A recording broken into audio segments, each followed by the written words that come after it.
ഇത് ചടുലം സിനിമയുടെ location behind the scene. ചടുലം ഒരു പറ്റം പുതുമുഖങ്ങളാണ് അഭിനയിക്കുന്നത്.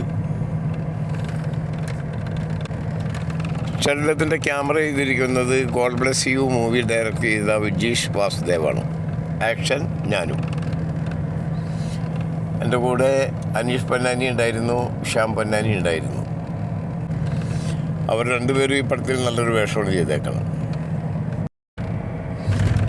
റയീഷ് ലാലും അനീഷ് കേസിയും ഇരട്ട സംവിധായകരാണ്. ഈ അടുത്തൊരു ഇരട്ട സംവിധായകരുടെ പടം ഈ കഴിഞ്ഞ 2 മാസങ്ങൾക്ക് മുമ്പ് കഴിഞ്ഞുള്ളൂ. സോഫിയ പോൾ നിർമ്മിക്കുന്ന ഡിറ്റക്റ്റീവ് വിജിലൻ, അതിലായിരുന്നു ഇരട്ട സംവിധായകൻ. അതിനുശേഷം ഞാൻ ചെയ്യുന്ന ഇരട്ട സംവിധായകരുടെ പടം. അനീഷ് കേസി സംവിധാനത്തോടൊപ്പം ഇതിലെ മെയിൻ വില്ലൻ കഥാപാത്രം ചെയ്യുന്നുണ്ട്. ആളുടെ ശരീരഘടനയും ആ ക്യാരക്ടറിനൊരു തമിഴ് ക്യാരക്ടറാണ് ചെയ്യുന്നതിൽ വളരെ മനോഹരമായി ഒരു ഫൈറ്റിൽ ആക്ഷനും വളരെ മനോഹരമായിട്ട് ചെയ്തു അദ്ദേഹം. അതുപോലെ തന്നെ ആക്ഷൻ്റെ എൻ്റെ നല്ലൊരു ഇമോഷണൽ സീനും ഉണ്ടായിരുന്നു.